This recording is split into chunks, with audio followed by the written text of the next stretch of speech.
Dato Ambiga. She is the founder of Bersing, if I can say so. No, she's not the founder.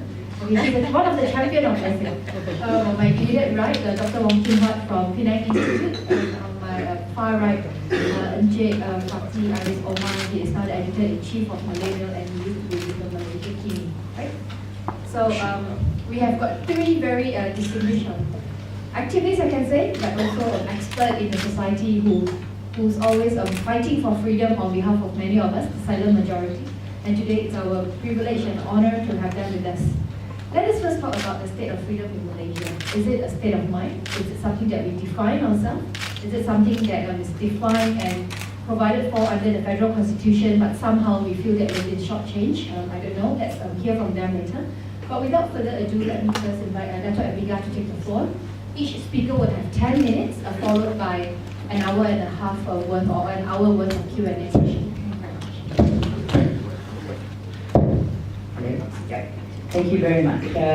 First, may I congratulate actually the Institute for Leadership and Development and together with all their sponsors for organizing this inaugural summit on freedom. I think it's really important. I'm very happy to hear that really what we're looking at I'm happy to hear from Moramin, your director, that really what we're looking at is justice in society. How are we faring? Now, our topic for today is the state of freedom in Malaysia. And what I'd like to do is quickly take you through what is the situation on paper and what is the situation in practice. That's how I'm going to divide my talk. On paper, going by the federal constitution, and as Tupu Abidin eloquently reproduced what his grandfather said, Tuan Abraman, and I couldn't put it any better actually, and I really wish everybody would just stick to that framework as to what the Constitution is about and as to what the duties of those who take oaths to uphold the Constitution are. Now, so on paper, the Federal Constitution provides for fundamental liberties. We have many sections on the fundamental liberties. We have freedom of speech, assembly, religion. We have the establishment of independent institutions. We have the groundwork for free and fair elections. And within the Constitution itself, you see balance.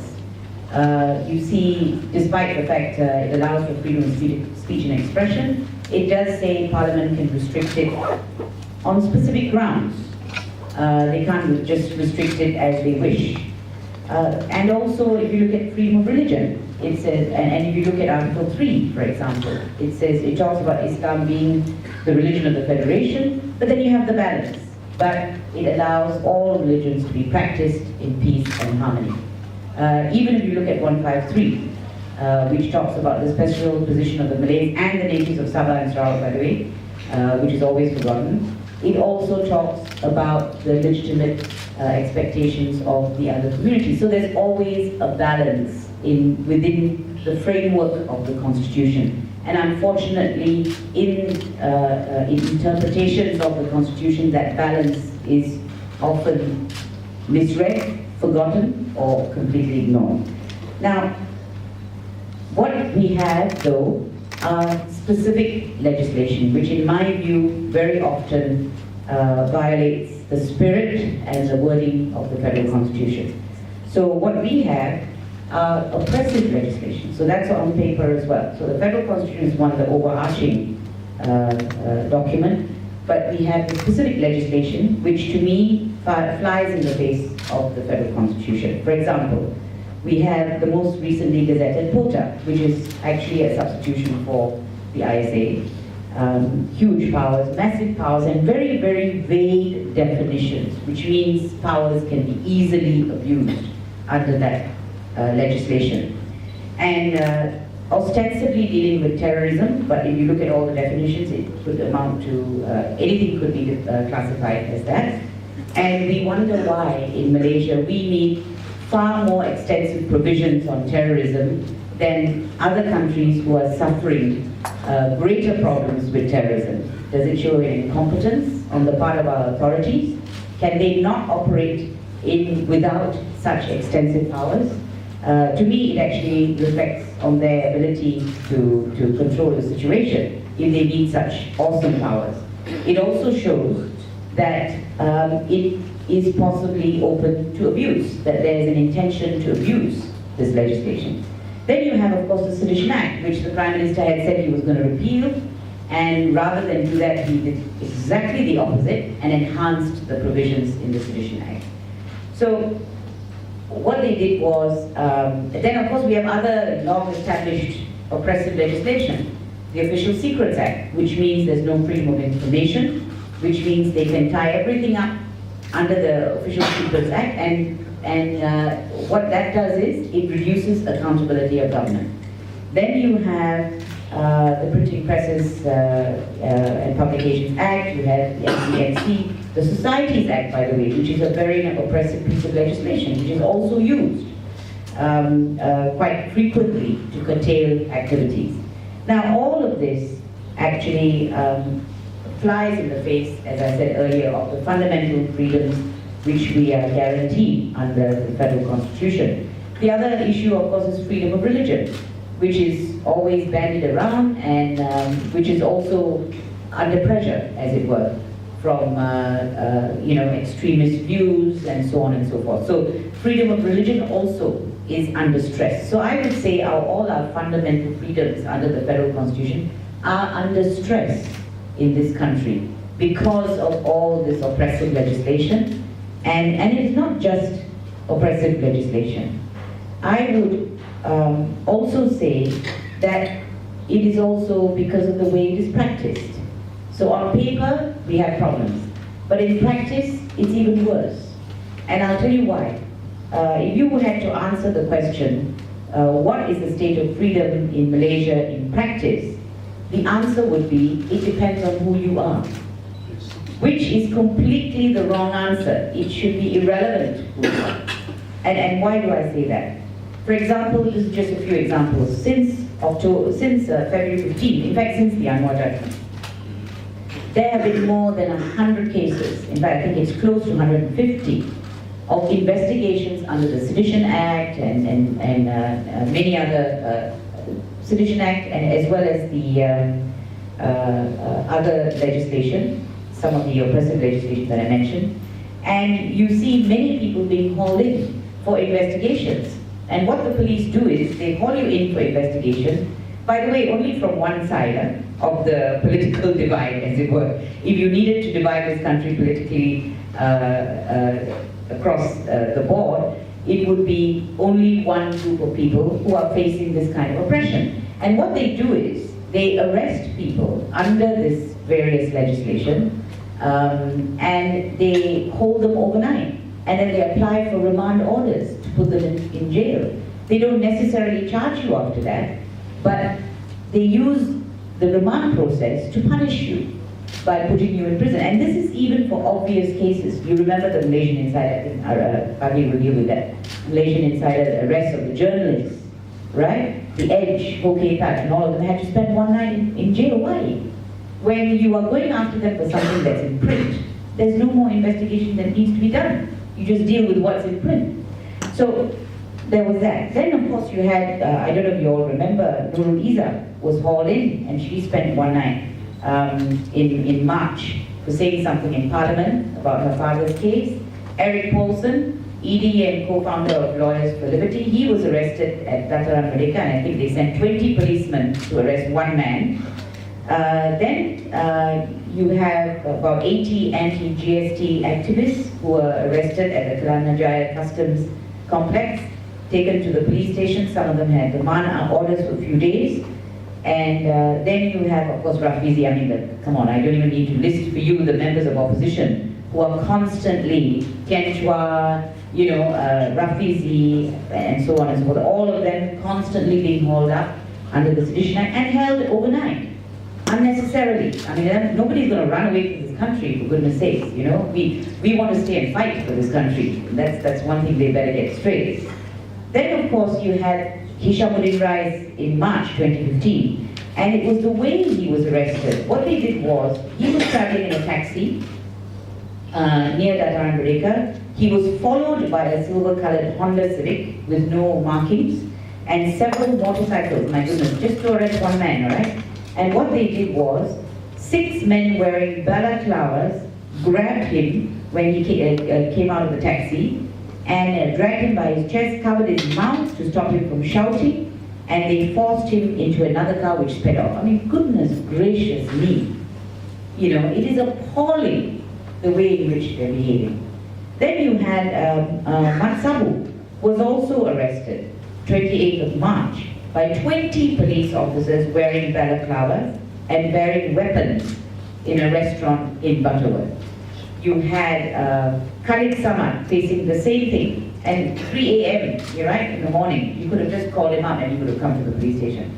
3 a.m., they all turned up at his home and hauled him in 5 cars. Police turned up in 5 cars, and several of the police officers were brandishing M16 assault rifles just to take him to Dalwani station to record a statement. Now this is the kind of overkill, over-the-top reactions that a lot of Malaysians either don't read about or they don't recall is happening. But this is an utter abuse of power. So this is another aspect that is very, very troubling and worrying. This can happen to anyone, all right? It can happen to MPs who are not going to run away from the country. It can happen to anyone. Then you have the other side of the coin. For example, you have the church. Do you remember that? The bringing down of the cross, the church protest. What is the first reaction? Of course, one of them is brother of the IGP, and the IGP ought not to have even commented on it because of that. But the first thing he came out and said was protesters outside the church did not commit any crime, right? And then, of course, they were called in for questioning and treated with kid gloves. Nobody was held overnight. They were called in, treated really well, released on the same afternoon, etc., etc. And that's not the only occasion. You look at the way the 2 rallies were treated, okay? The story and the case of the 2 rallies, the yellow and the red. Look at the difference in the treatment. And it goes on, and this is not the only time. We've all seen it in the past, and it is sickening, to be honest. And that is why I say it really depends on who you are. How you're treated under the legislation, under the federal constitution, depends on who you are. And that is an abuse of power. That has to stop. Then I want to say that one more of the freedoms that I want to mention is really the freedom. It is inherent in our federal constitution that in our institutions must be independent. But have they got the freedom to be independent? I'm taking freedom to another into another area altogether. I'm not talking about fundamental freedoms. I'm talking about the freedom of our institutions to be independent and independence of our institutions. So look at how they have been cut down recently, very recently, when the Prime Minister thought he was, that there was going to be a problem, that he was uncomfortable with the manner in which investigations into one Ambiga were carried out. He then immediately swooped in within 48 hours, or 24 hours even, and what did he do? He removed, first of all, the Deputy Prime Minister was critical of him. The Attorney General, it's never been done in this country, okay? Overnight, removes the Attorney General. Then they all mess around with the MACC staff, transferring them here and there. And of course also the Bank Negara stuff, all holding for questioning and all that. So again, what are you doing to our institutions? You are actually destroying them before our very eyes. And that is something which is completely unacceptable, and that we must stand up and oppose that. Because really, if you're going to destroy all those institutions, then our freedoms are really in trouble. My own view is our freedoms are really in trouble. But to me, and I will end here, the real danger to our freedoms is having an insecure government. We are struggling today because we have a government and leaders who are insecure. To me, that's the real problem. And I think we're going to see a spate of continued oppression of our fundamental freedoms. And it's up to us That's why this summit is so important. It's up to us to stand up and be counted in speaking against that. Thank you very much. Thank you very much, Dr. Ambiga. I think you have just stated mere fact and put it right in our face. Next, can I invite Dr. Wong to take the floor? Congratulations to Lead for organizing this. It's a wonderful weekend for me because yesterday we were at another liberation conference. Never feel so much at home in Malaysia being a member in over 2 days. Now I want to, could you enlarge it? Yeah. I want to continue the discussions by Dr. Ambiga on focusing in broad brush on 2 issues, exclusion and violence, which pose a greater threat to freedom in Malaysia. Next, please. Now, I like this photo especially because that it represents a nostalgic notion of nationhood. Try to call back Tanah Melayu in 1946 and say Malaysia belongs to the Malays. But my point here was considering whether to use racism, but I decided to use exclusion because it's more general, it captures more things.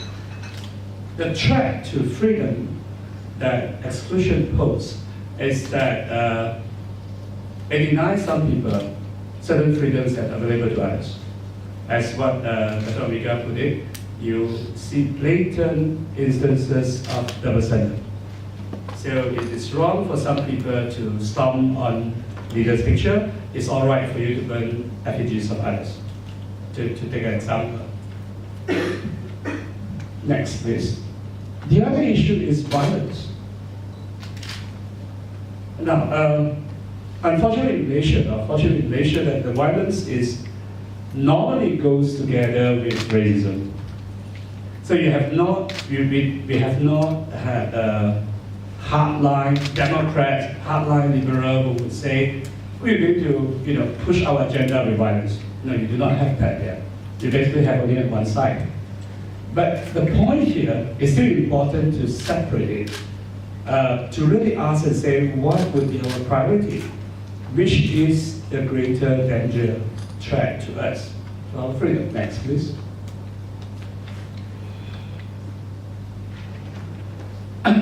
This is Mr. Rizwanti. He's an embarrassment to many people who happen to be in the same categories. I unfortunately won. He's supposed to be academia and won. So, but he was banned. He was banned from entering Sarawak, like Dato Ambiga and myself. Well, many people would protest for Dato Ambiga and myself and my other colleagues. Many people cheers for his banning, especially Sarawakian. They say, no, we do not want your Malayan racism to come into Sarawak, so it's good to ban it. Now you ask how you walk into a crowd of standard liberals in Kuala Lumpur, half of them would say yes. Half of them would go on further cheering for the idea of banning any race or ethnicity or religious-based party. The idea is that some of the things are so bad, so therefore it's good to suppress freedom to prevent the emergence of bad things. That's the contradiction we need to deal with. Next, please. But I want to ask the question is, what is really a free society? I try to put it in 2 images. One is, as you can see, sanitization to the fullest in the form of quarantine. Now, a free society could be one that's really so clean, or whatever we see as, free of anything that we see as illiberal, including racism. The other one is vaccination. It's not about locking yourself in a sanitized world, but it's rather to make sure that you can deal with all those illegal stuff out there in the real world. And these are very different notions of freedom, or what a free society should be. And I'm glad to say many liberals in Malaysia are probably for the first kind. Next, please. Now, if you go for the first kind, it eventually, at some point, is to put your back on the government. I'm a Palin liberal, so I will always seize the chance to quote Thomas Paine. Government, even in its best state, is but a necessary evil. It is worst state, an intolerable one. Now, why is government why is government evil, whether it's necessary or intolerable? Because at the end of the day, government operates on cohesion. Government can do good things, but government do it not by persuading you to do it, to accept the goodness of what you're going to do, but by punishing you for not doing it. And why do I use Panadol as the analogy here? Why do we take Panadol? We take Panadol because we are ill, right? Panadol is not something that you really treasure, but you need it because you're ill. It's the same thing for government.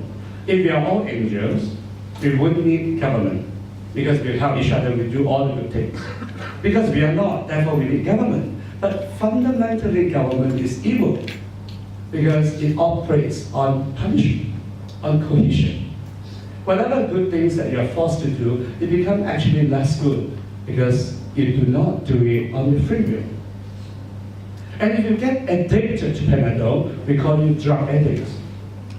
If you're addicted to government as the provider, the guarantor of peace and harmony and all things good, you are basically an addict to government, to power, to cohesion. Next, please. There's an option. The other option is eventually you go back and say, why are we liberal? Or why do we believe in liberties? Now, most people who believe in liberties, in freedom, do so. Not just because it is good to be free, but rather we believe that freedom has a utilitarian outcome.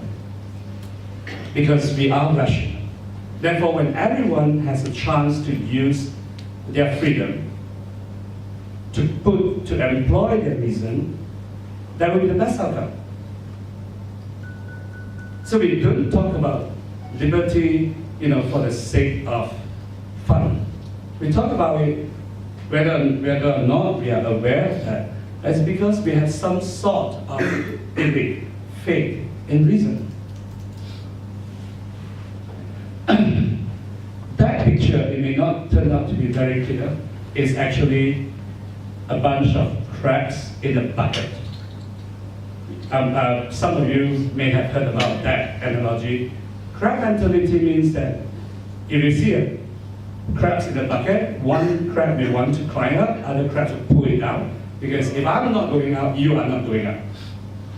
Right? That's human nature. We are all selfish. If you turn it positively, may I quote Theodore Roosevelt, this country will not be a permanently good place for any of us to live in unless we make it a reasonably good place for all of us to live in. So there's a reason, there's a selfish reason for altruism. Because like it or not, to be kind to others eventually is to be kind to yourself. So self-interest, if you take in the long run, you put in a longer time dimension, it will not be harmful. We need not to resort to self-righteousness to have a good society. And often that's probably counterproductive. Because the path to good health is paved with good intentions. There's such things called unintended consequences. People can be selfish, but if they see how their selfish interests tie to, eventually we can actually have a good society. Now, to me, that's a fundamental reason why one should believe in freedom, whether or not you call yourself liberal. Because if you believe in reason, you believe that everyone has a reasonable degree of reason in their endowment, then they will make the best decision. Next, please. Going back to the first slide, If you believe in the government, then I would want to introduce Tun Abdul Razak, the second Prime Minister. The view we take is that democratic government is the best and most acceptable form of government, so long as the form is preserved. The substance can be changed to suit conditions of a particular society. What he basically says is that stick to the form, don't care about the substance. The government knows best. And what is his argument? His argument is really about this distrust of diversity, of all the nasty things that we like to talk about. In our Malaysian society of today, where racial manifestations are very much in exercise, any form of politicking is bound to follow along racial lines, and we only enhance the divisive tendency among our people. Now, these are not new things that you do not hear of today. Many liberals would actually sign up to those lines because they're so afraid of racism. Next, please. To me, we need to deal with racism in a much more intelligent way. Not counting on government, not counting on control, on restriction, but count on intelligence, count on the positive force of self-interest. James Madison is a name perhaps not too familiar to many liberals here. This is a long quote, I'm not going into details. This is from his famous Federalist paper number 10. The main line of his idea is that if a society is very homogeneous, it's very likely for them to develop what we call today as groupthink. And groupthink can take a form of tyranny and then persecutes others. So it is good to be divided. It is good that we are not united, so no one can actually impose their views on others. So my point is that what we really need to deal with today in our society as a threat to freedom is not racism, it's violence. Because violence is the same things that where authoritarian government derives its power from.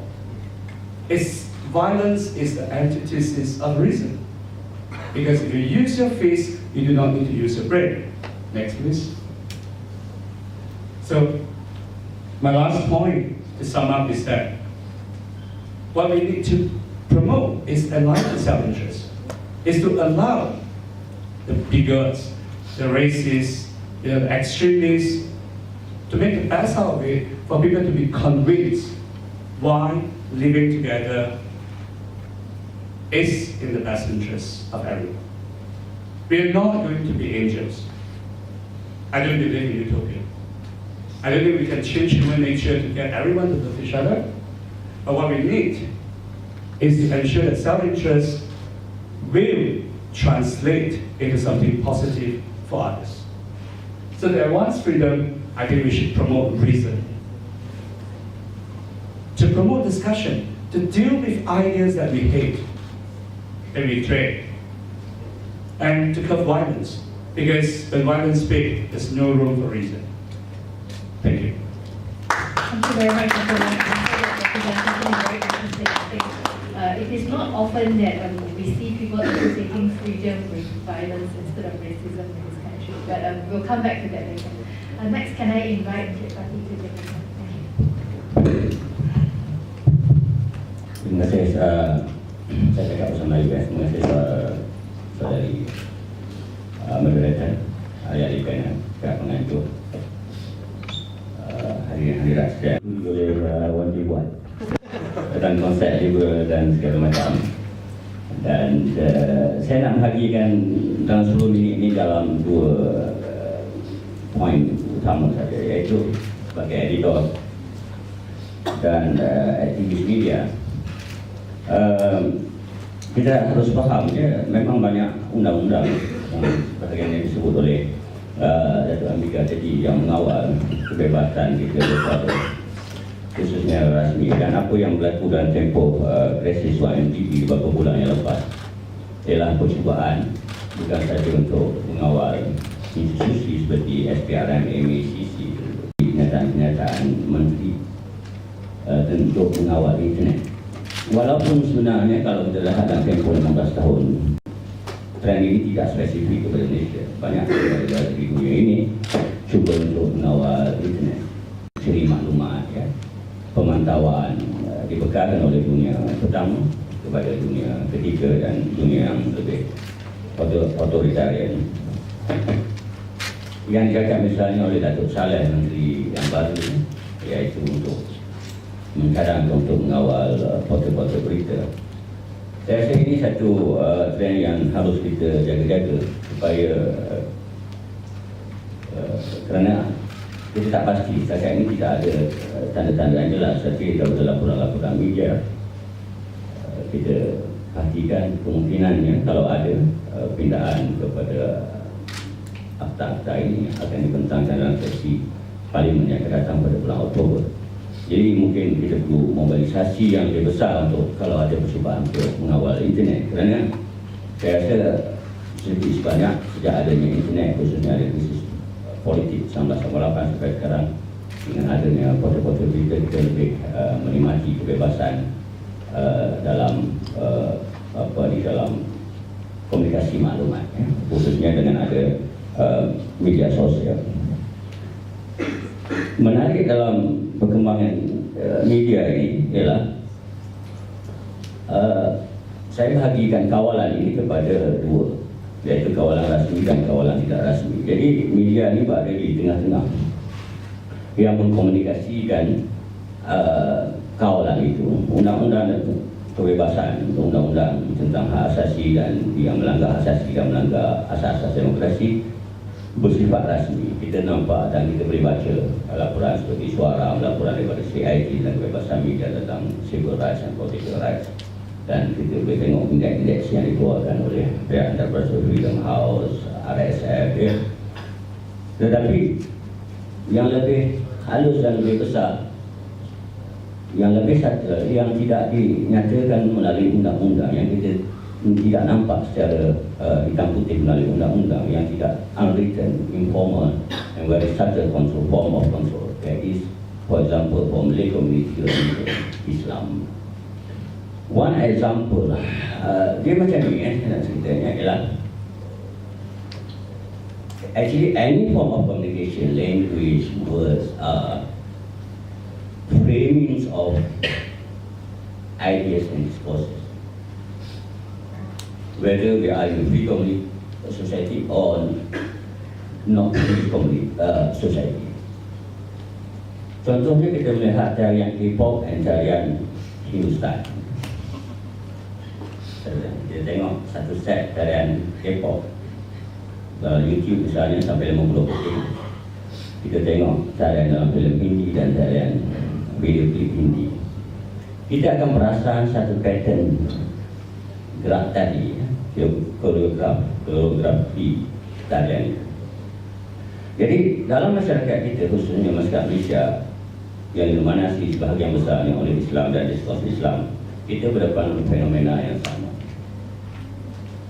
Fenomena ini lebih diburukkan lagi sebab itu negara kita merdeka dan tidak membentuk tradisi liberal yang kuat, tradisi demokrasi yang kuat, ya, dengan kebangkitan Islam tahun 70-an sampailah sekarang.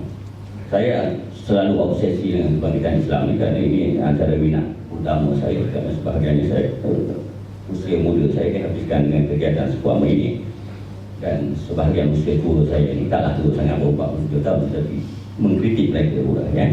Iaitu masalah misalnya, ya, yang saya katakan framing yang paling bahaya, kerana dia media secara rasmi tak semua platform kuliah maghrib di masjid apa semua adalah satu top control, satu bentuk kawalan fikiran. Misalnya diskurs tentang Malay Unity. Malay Unity ini satu diskurs yang betul-betul illiberal kerana mengandaikan orang Melayu mesti tidak mempunyai pandangan yang berbeza. Ini yang paling bahaya sekali dalam diskurs ini. Tapi dianggap oleh orang Melayu satu yang sangat bagus. Orang Melayu berpecah belah, kalau ada tiga Melayu berpecah belah, ada lepas. Ini discussion over time, for a few decades already. Dengan andaian bahawa wujudnya parti-parti politik yang berbeza ini adalah satu kelemahan orang Melayu. Dan yang dikatakan perbezaan parti-parti ini ialah kerana sifat parti pembangkang itu yang mengkritik kerajaan. Jadi percubaan atau seruan panggilan kepada penyatuan Melayu ini adalah satu-satunya, kalau bukan ideologi pun satu diskurs yang sangat anti-liberal. Tetapi orang tidak perasan. Karena orang nampak bersatu bagus, ya, bersatu bagus kan. Kita punya emblem kita pun bersekutu bertambah mutu. Jadi ini dilema kita. Bersekutu bertambah mutu. Yang jadi tidak berbeza dengan kita di Malaysia, Bhinneka Tunggal Ika, ya, apa masa Bhinneka Tunggal Ika apa terjemahan ini? Bersatu dalam kepelbagaian, unity dalam kepelbagaian. Ini lebih tepat dengan semangat liberal berbanding dengan emblem kita. Kita kena tukar lah. Kalau kita mengetah kata rakyat nanti itu, kita kena tukar slogan emblem kita. Kita Dan maksudnya bercakap dengan orang-orang yang liberal lah. Kita tak tahu bila parti liberal menang. Yang ada itu pakai kata rakyat. Kalau kita ni maksudnya orang liberal, kita tukar emblem slogan ini. Itu pertama, ada share unity. Ini contoh saya kata bagaimana talk control berlaku dalam diskurs secara informal. Apa yang dibuat oleh Dato Ambiga secara formal, secara undang-undang, secara perlembagaan. Ini saya nak cerita secara satu bagaimana proses komunikasi berlaku melalui sosial media, di masjid surau dan sebahagian besar diskurs yang berlaku secara indirect melalui berita-berita di portal-portal yang ada sekarang. Ya. Walaupun kita nampak portal itu bebas, tetapi diskurs ini ada sebab oleh Perkasa, ada SMA dan berbagai kumpulan. Yang kedua ialah Islamism. Islamism di mana? Kekacauan, kesesatan Islamism. Itu istilah yang ekstrim lah. Iaitu andaian bahawa kita tidak cukup Islam, kita perlu kukuhkan lagi Islam dan kita paksa kukuhkan Islam supaya kita lebih maju. Ini the fundamentals of the problem yang dihidupkan oleh gerakan-gerakan Islam sejak Al-Abanah dan contohnya atau sebelumnya lagi oleh gerakan Wahabi yang kita tiru, ambil emulate from Middle East to be part of our religious revivalist movement, ya. Yang muncul dalam macam bentuk lah, yang paling baru sekali dia panggil harapan baru lah ataupun Fathi amanah negara, ya. Walaupun kecenderungan dia dari segi otoritarian dengan liberalnya dia lebih ke arah demokratik dan liberal, tapi dia mewarisi satu diskurs yang panjang yang sama yang berkaitan dengannya.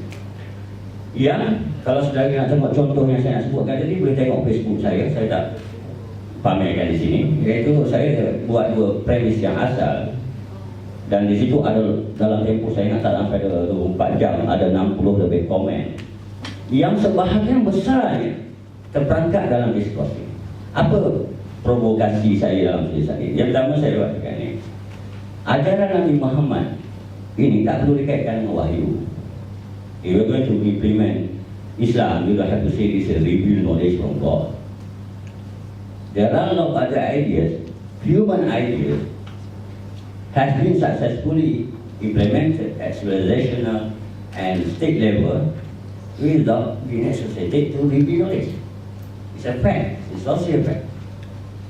It is democracy even more archaic in one sense compared to Islam. Athens. Ini contohnya. Jadi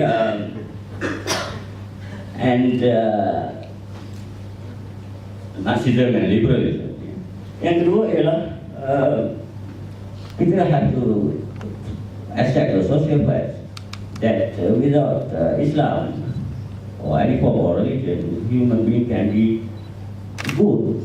The nature of human being good, because I believe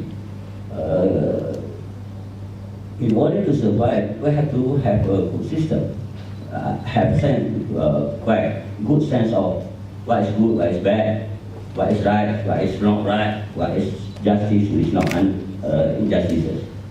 So, tetapi persoalan ini kalau saudara-saudari, tuan-tuan, puan-puan melihat 60 komen di bawah itu, saudara akan lihat bahawa mereka tidak boleh lari membahaskan persoalan ini. Sebahagian persoalan itu sangat diframe ataupun dibingkaikan dengan apa yang mereka dengar daripada YouTube, daripada sekolah rendah, sekolah agama, ustaz-ustaz di masjid. So, semua itu dia tak boleh bahas persoalan ini. ada satu atau dua komen itu menuduh saya ini bukan Islam. Saya, I believe in Islam, I believe in God. What I don't believe is that the myth that Islam is a kind of magic. You implement on Islam, the more pious you are, the more benefit you get. Okay, if it is at personal level, what I'm saying is at civilizational and state level, how do we implement it? Because the talk about religious or Islamic revivalism is about, they call it shumul, a way of life, complete way of life. We are behind other cultures and other civilizations, for example, for a few several hundred years, because we do not practice Islam enough or sufficiently, the correct Islam. So, what I told you earlier, the very fundamental problem is that you have to practice more Islam. I believe it's not about Islam. Even kita tengok beberapa ratus tahun yang awal kebangkitan, the golden age of Islam, it's nothing specifically exactly 100% Islam. Some you have to adopt from other civilization and knowledges to become a great civilization. Bila kita hilang 300-400 tahun ke belakang, beberapa ratus ke belakang, kita cuba nak. Jadi kita stress over emphasis, misplaced emphasis on Islam. Sebab tu kita mungkin cuai dalam human capital, teknologi dan segala macam, research dan segala macam. Jadi ini obsesi yang saya rasa contrary to liberal idea. Kerana dia menyekat ruang untuk berfikir. Sebagaimana saya contohkan dalam buku saya. Jadi ini sebagai pembukaan kepada perbincangan saya.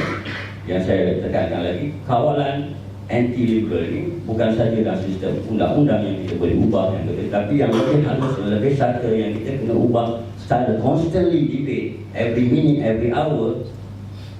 Bukan di sesi parlimen dan sesi DUN saja, adalah proses yang berlaku secara informal seperti ini.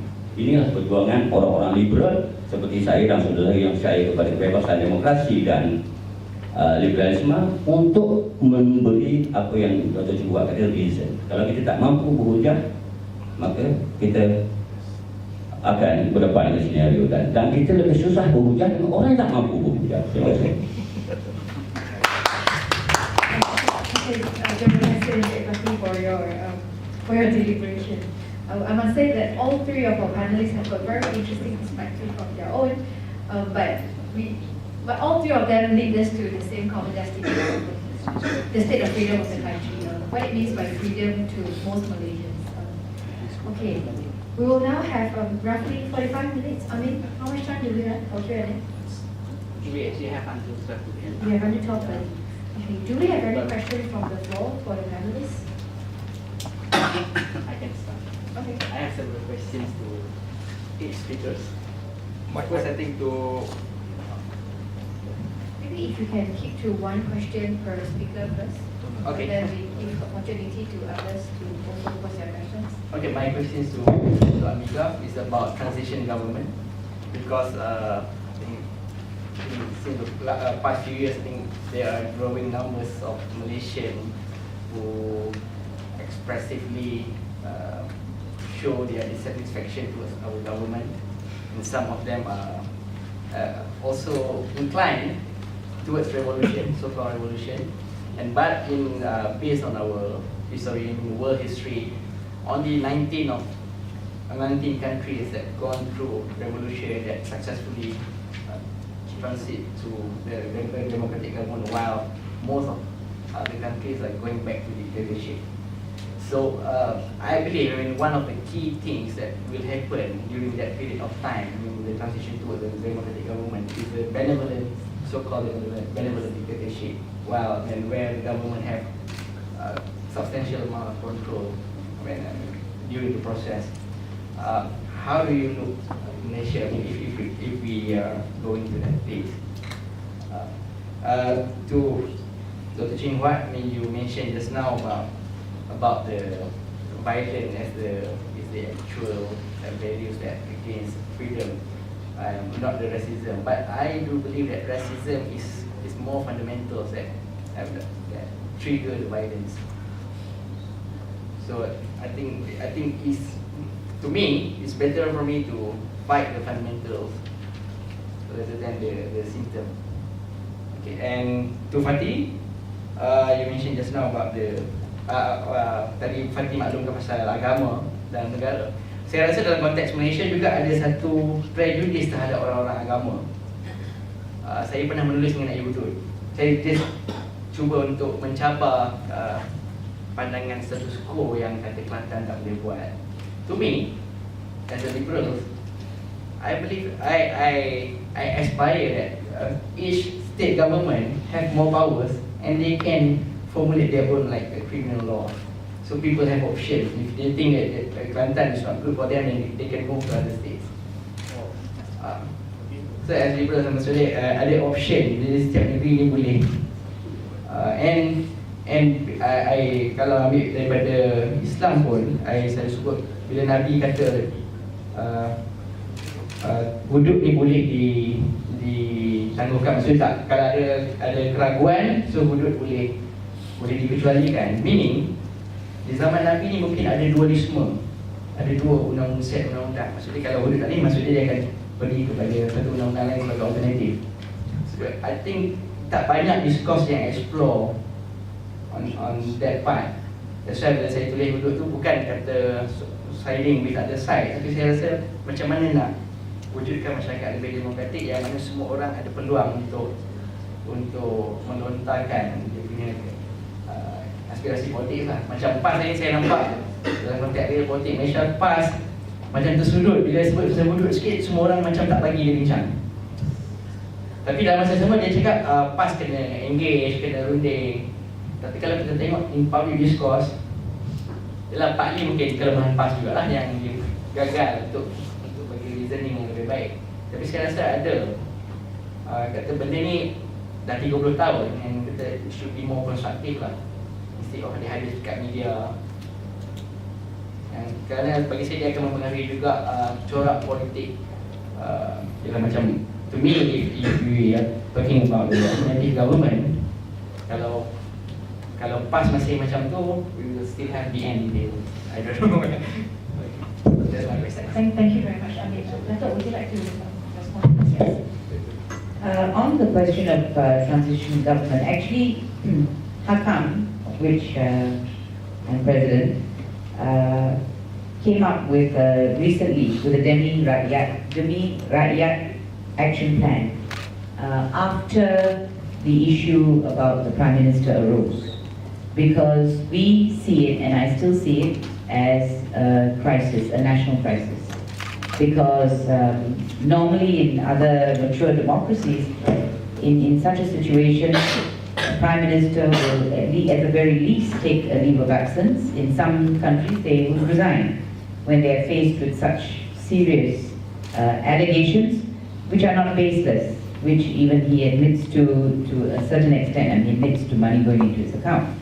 So in that situation, to me, there arises a crisis. And in situations of national crisis, it is absolutely the right thing to do to set up a transition government, or what I would call a national government. So in fact, we had suggested setting up a national government, which means you have a government consisting both of the ruling party, members of the ruling party, as well as the opposition. So it's like a coalition type national government. But it must have specific objectives. So I'm all for that. I actually think that's what we should be doing now. And it must have specific objectives. And we have suggested in Hakam, and I think Berse has also suggested, that within 18 months of the setting up of the national government, there should be elections. And in the 18 months, the electoral system must be cleaned up, and certain key issues like corruption must be immediately, there must be set up a system or mechanics for dealing with corruption.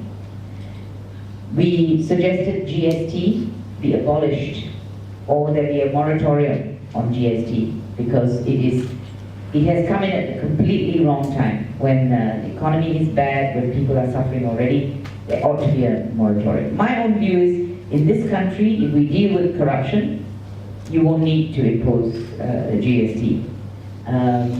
And what it will do, a national government, is bring confidence back into the country. And for me, that is key. But unfortunately, the government has got other objectives and other agenda. It's not stability of the country, I can tell you. So, for me, actually, a responsible leadership would do this. A leadership whose only concern is the country and the rakyat, which it should be. They would do this. Because it's not good for anybody if there is a, if we go into a tailspin on our economy and all sorts of things. It's not good for anyone. So what they must do actually is put the country first. And if you put the country first, I think this kind of transition government would be ideal. So that's I totally support the idea now of a national government to deal with the crisis that we are facing. And then after Fathi response on hudud, I just want to add something to that later. Thank you very much, Dr. Wong. Now, coming back, why don't I see racism as a greater threat? Because human societies are full of wrong ideas. Wrong ideas in quote unquote, in the sense that a lot of what we see today as correct in the past was wrong. If you're going to stick to some sort of political correctness, we have to weed out a lot of things from our public sphere. Now, those ideas would not die off, they just go underground. And for that reason, for example, I do not believe in differentiated citizenship. I don't believe in Article 153. I think it was a club. Malay in the Constitutional Sense was a club to sustain the regime. But I respect its existence in the current Constitution. My position would be that that position should be open to scrutiny and question. The decision can be laid down with any change in the scope. You can take a 2/3 or even stronger majority, whatever. But the process of questioning must not stop, right?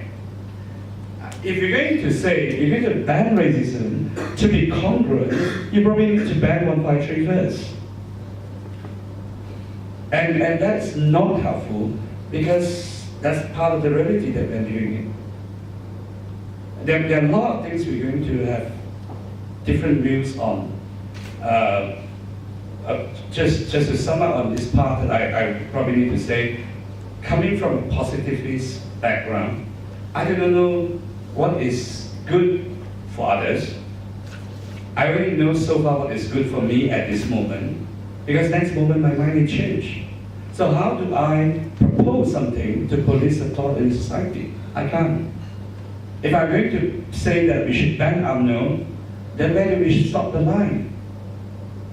How many groups how far do we need to suppress freedom of association?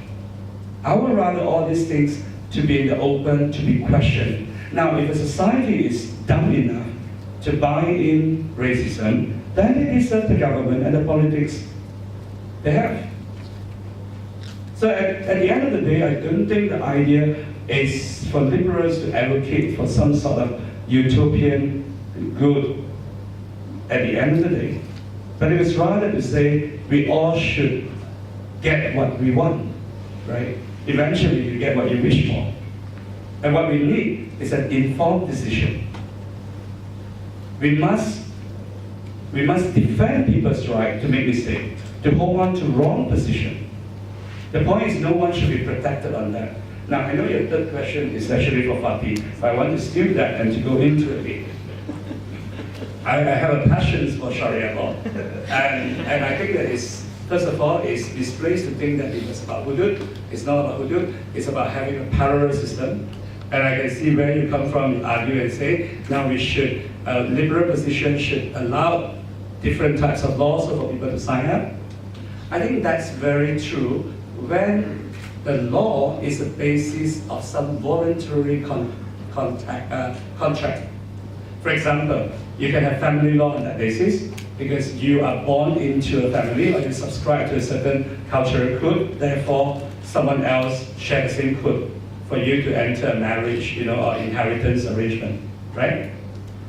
You could possibly do that for, say, banking, because it's private contract. If you decide what kind of system you want to subject yourself to.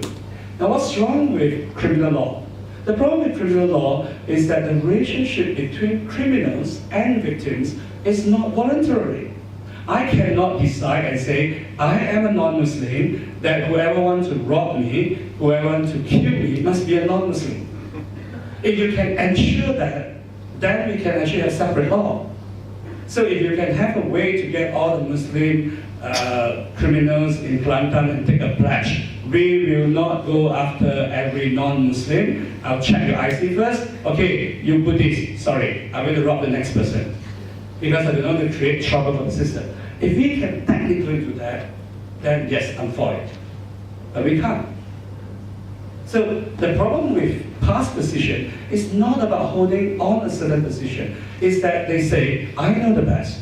So if anyone who opposes to this, if you're Muslim, then you're not Muslim enough, right? Because as a Muslim, you're not supposed to question us. If you're non-Muslim, then you're questioning Muslim sovereignty in this country. My position is the other way around.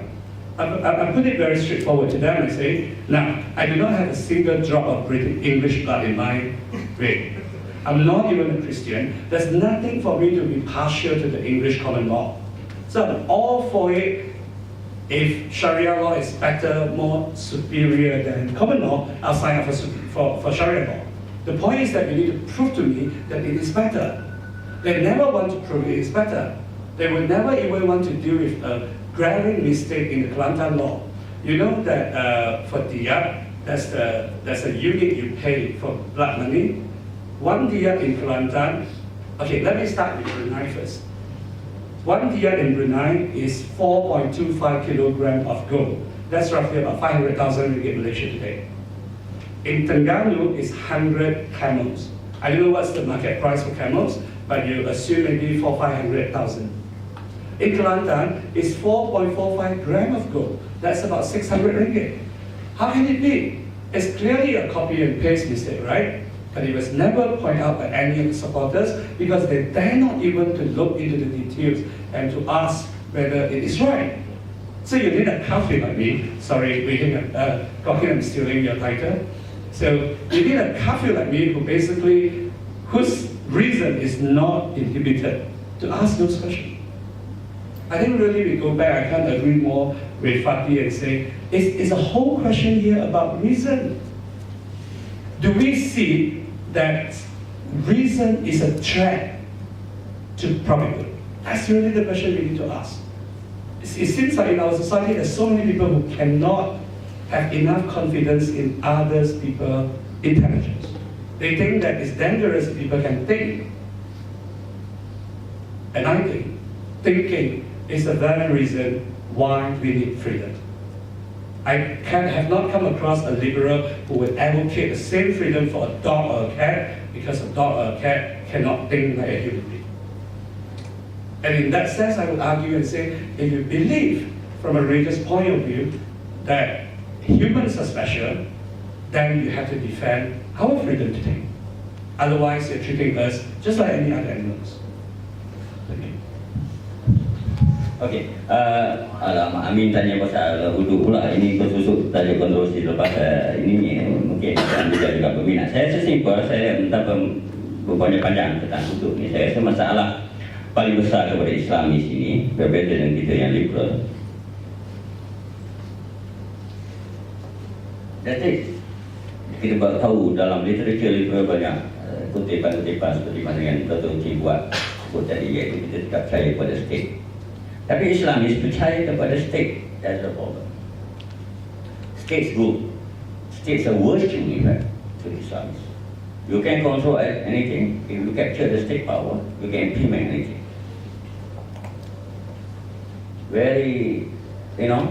You can implement anything.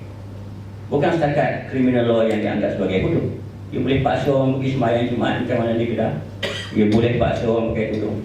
Di Terengganu, even without legislation, ada sebanyak kampung juga yang memaksa orang pakai tudung. Ada papan tanda yang jelas. Ini fenomena yang saya ingat dah sudah 10 tahun. Di kampung sebelah saya itu ada seperti itu. Kena pakai attire yang dianggap Islamik dan untuk aurat. Ini yang dikatakan.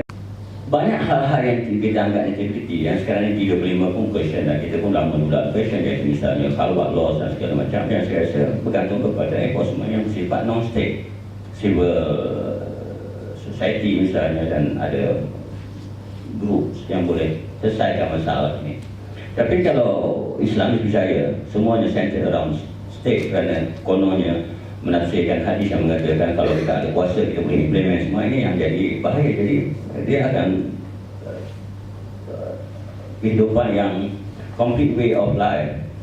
They are promoting Islam, tapi kan a totalitarian system to control almost everybody, everything. Is the idea that a state can pass any legislation that it wants is a problem in a federalism, in a country like ours, which is a federal system.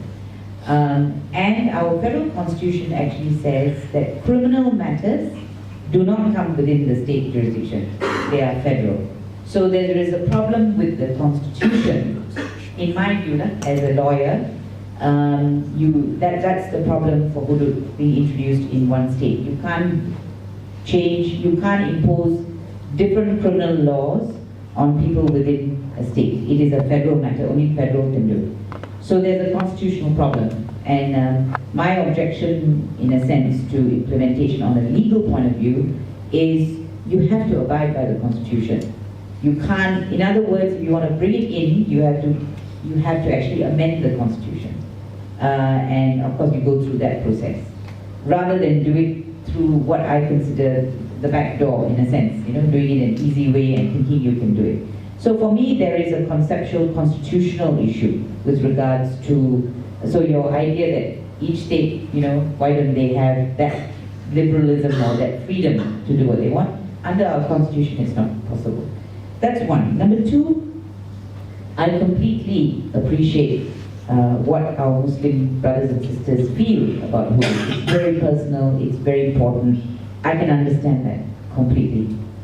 My quarrel is not with that, and which is why any discourse we have about hudud must be respectful, and we must understand.